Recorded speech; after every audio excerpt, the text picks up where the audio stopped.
today's video. Today is going to be part 2 of my guest bathroom makeover. We are going to tackle the floors today, how I painted my floors in a beautiful black color, and I made some floating shells that I DIY'd without any hardware and some other little details here and there. So let's just get right back into it.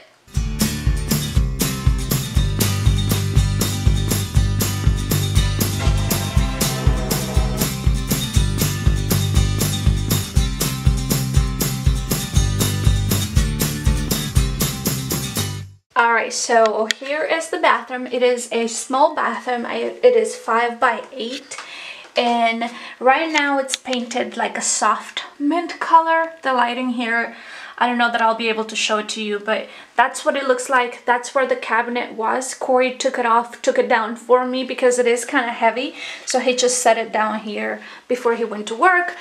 This guy is going to need to be painted. It's not ideal, but it's still functional. We are going to replace all of the fixtures because the style that I want to go with is different, and it has all the generic chrome that I don't like.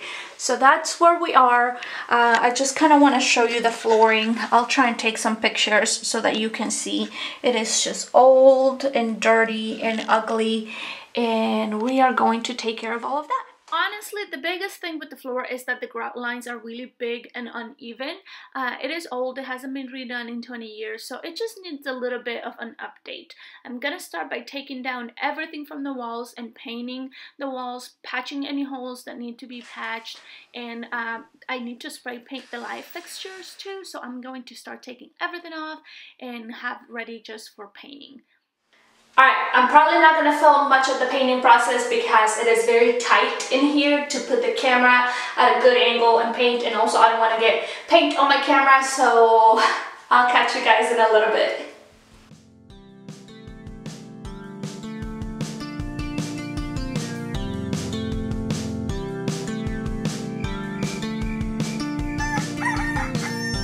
Okay friends, while Corey's outside trimming all the dead trees from the freeze and working on all the landscaping, I am gonna go back to the bathroom, and he talked me into painting the ceiling because it is old and dingy, and so he thinks that if I paint it bright white, ceiling white as the color, it will pop, especially because the white I'm using for the wall is like that same warm white that I use for the living room.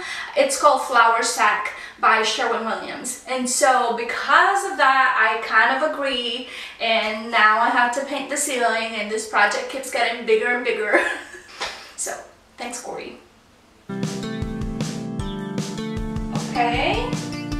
Ew, you definitely need to be washed. Gross. I also just got tricked into vacuuming this. Great. Great, great, great. In case y'all don't know, a large percentage of house fires start on exhaust fans, so it'd be a shame if the house of the captain of the volunteer fire department caught on fire because we haven't cleaned that in a long time. So I cleaned it, and then it was time to paint, and as you notice, the ceiling paint, it has a magenta pinkish tint. That is because usually ceiling paint is white, and when you're painting it makes it a lot easier to tell where you have painted versus where you haven't. So it dries white, no worries, it's a bright white ceiling paint.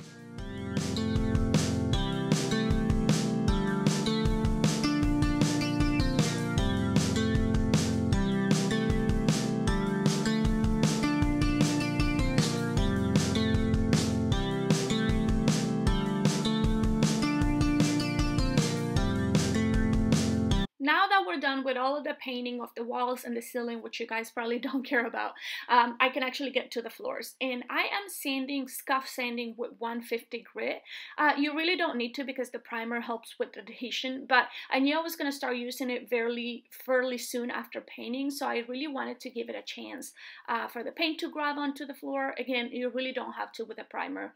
But then after I sanded very lightly, I went ahead and vacuumed all of the dust, and then I cleaned again with with denatured alcohol, and then I let it dry, and then went again with water and vinegar to make sure I didn't have any residue. So lots of cleaning. Prep work is really important here so that your paint adheres. Okay, here are the things that I'm going to use. I have a Wise Owl Stain Eliminating Primer, a Wise Owl 1 Hour Enamel, and although I did not use this, this is what I do suggest, and we'll get into that a little bit later. I also used a roller and a brush to apply my products. Then I went ahead and started taping all of the edges on my bathroom so that anything where I didn't want to get paint on, and I can start priming. So this is Wise Owl Stain Eliminating Primer. There's multiple colors, gray, clear. I have the clear, and it does look white, but it's not white. It dries clear. It's just a milky consistency, a medium thickness, not as thick as chalk paint itself. And as I said before, I'm going to use a roller and a brush. The roller is 1/8 of a nap density. That means it's not too hairy. The smoother the roller, the better it is for a flat surface. Because I have texture on this floor, I need a little bit of a give on that roller. And I'm also using the brush to help me get into the grout lines or any areas where the roller isn't really getting into.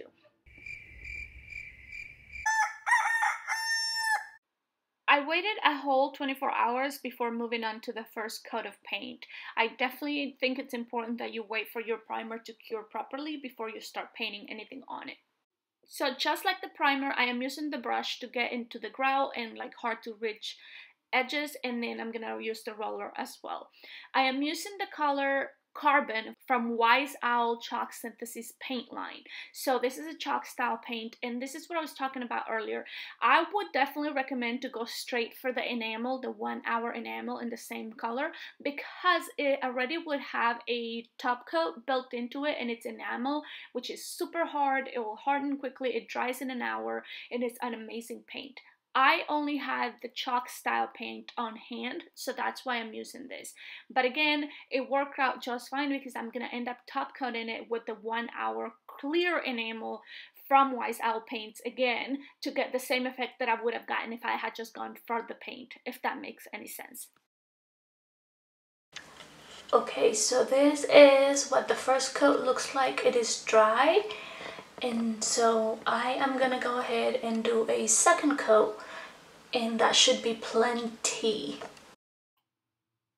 Okay, so this is like 4 hours later, and I'm again using my brush to reach places like around the toilet and to get some of those grout lines. I'm also taking the tape off as I go because once the paint dries, sometimes when you pull the tape, it will pull the paint with it. So I like to take off the tape when it's still kind of damp, and that's what I'm doing here. So you can see it better in action with the roller. I am able to get really fast and quickly cover a big area, but I have to get to the brush to get to the corners and places where the roller can't reach. If you saw my previous video in my vision board that I created, I wanted this stencil floor because I'm not at a point where I can retile the floor right now. I think I explained that on the previous video, part 1. So I wanted to stencil the floor, knowing full well that my floor is textured and that it probably wouldn't work, but I wanted to try it anyway because that's who I am. I need to see if things work. I need to see it for myself. So hopefully you guys learn from this, but you can see the texture on my floor, and I attempted to stencil the floors with this beautiful stencil, which I am going to use later on. But once I finished that little section to test it out, I realized that I wasn't happy with it. Even with the spray adhesive on the back, it was so textured that it wasn't adhering and it wasn't laying completely flat. So I texted Corey and I was like, hey, like, what do you think? Because usually he'll give me perspective when I'm being too hard on myself, but I wasn't. As sad as I was, I decided that this wasn't going to work because I definitely look at it when I sit there. So I painted black over it and waited for it to dry while I moved on to building my own custom floating shelves. Woo-hoo!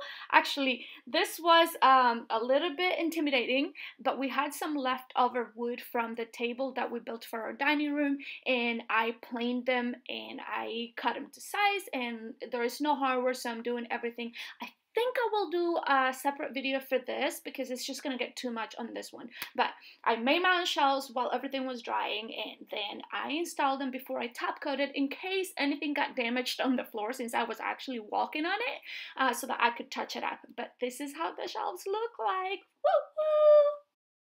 Okay, so to be clear, I still haven't finished the floor. I've just painted it and I haven't top coated it. But I moved on to staging and decorating, not staging, decorating, styling, I guess. I had measured the distance from my shelves so that they could fit my bulk soap. This is like actual extra stuff that I keep in the house. And now it will look pretty out, but it's functional storage. So I moved on to do this. I tried to install everything before I top coated because I knew once I top coated, I wasn't going to be wanting to walk on this floor for a few days. I thrifted this little piece of decor a while ago just because I know it matches my style and I loved it, and so I'm just playing with a couple of things, rearranging them to see how this shelf will come out once I'm done moving a couple of things around. So yeah, lots of thrifted things, lots of things from my house as well, so that I didn't have to spend any money. As you can see, this blanket is what I was using to step on while I was working in the bathroom because in case I damaged it, I didn't want to have it sealed. So now that I vacuum and clean all of that off, I'm gonna go ahead and seal it with the 1 hour clear satin enamel top coat. And this one, it dries really fast, so you have to be really diligent with this stuff and you cannot overwork it. So again, same technique. I'm using the brush for parts that are hard to get, and I'm using the roller for a lot of coverage. The trick with this stuff is that you have to maintain a wet edge, meaning you cannot let it dry and come back for the next section, because you're gonna pick it up and drag it around and you're gonna mess up with that finish. So you have to be diligent because it dries really quick. Keep in mind, this is a 1 hour enamel, so there is a little bit of a learning curve. Anyway, I am rolling, and this is also a technique called tipping, and that means you roll, and to get rid of, first of all, don't go too juicy, because if you go too thick on your coats, you're gonna have a white cast, particularly on dark colors. So you see me here offloading as much excess as I can, and then I roll it on, and as you can imagine, the roller usually leaves an orange peel kind of texture behind. So that is also a reason why the brush comes in hand, because now I'm going to use the brush to get into the grout lines, but also to tip off the extra paint, or to smooth off all the paint that I already applied. Since I was rolling it, I was able to put some pressure in it and get into the highs and lows, but now I'm just going to lightly smooth it out so that I don't have that orange peel finish. It is a black paint and you can pretty much see everything, so that is something that you have to learn to do with enamel. 8:14 or 10:14, and I finished at 8:16, and look, it's already pretty freaking hard and dry. So I am gonna do a second coat so it dries overnight even more. You guys, I am so impressed with this 1 hour enamel. Like, I seriously did not think, I don't know, I don't want to say that I didn't believe it, but you know I have to try things on my own to decide whether or not I trust them. And I tried this clear 1 hour enamel and it was dry. I stepped on it within 2 hours so I could do the second coat, and I am filming this, let's see, 4 or 5 days after, and we already had Corey's birthday party. We had a few close family members coming over and everybody used that bathroom, and everybody stepped on it, and it looks the exact same way. It was like, on the first couple of days it was a little bit sticky, but not so much, because it says that it cures 90% of the way within an hour or 2, depending on your humidity, but fully cure in 14 days, which is unheard of, especially with something that you're going to be using a lot, like a floor where I was stepping on it. I can definitely attest to this. So I would say 100% that get the 1 hour enamel paint if you're gonna paint your floors, and it will be worth it. I know it's pricey, but it is so worth it to not have to worry about it working or not working. I promise you it works. Impressed 100%. One of the final touches is that I wanted a little bit of a statement piece of art per se in the bathroom, and I DIY'd my own using an old flour sack. I frayed the edges to give it a little bit more texture and like natural organic feel, and then I taped the edges to make a straight square that I could paint on with some leftover paint that I had. This is all the chalk style paints, you know, they're water based, easy to work with. I watered them down a little bit whenever I needed them to be thinner, but then I went in with a lighter color, and then I grabbed a really thin pencil brush to DIY my writing, and it is a cheeky message. So I thought that that was amazing because it turned out super cool. And then I put some spread adhesive on the back to attach it to the matting board, and then put it in the frame, and that is it. Since my theme is wood and neutrals, black, white, and wood, the wood brings a little bit of warmth into the space, but also we had an issue where like Corey kept knocking down the towel bar that was sitting across. I don't know if you guys have seen my Insta stories about this, but every time, like, he knocks it down all the time and we have to put it back up. So finally I was like, no more towel bar. I'm gonna just put a hook away from Corey so he cannot knock it down. And so I made my own wooden hook because you guys know I'm a DIYer, but I would say definitely I don't expect all of you to have the tools a lot of the times. Maybe you do, maybe you don't, but some of this stuff, it's definitely worth for you to just buy them and save yourself the time and the headache. Or hopefully I inspired you just with like my decor and the aesthetic and the theme I was going for, and you can use that to purchase the stuff that you need instead of having to DIY it, because I would say it's definitely worth buying it versus DIYing it. It's just that I am a DIYer.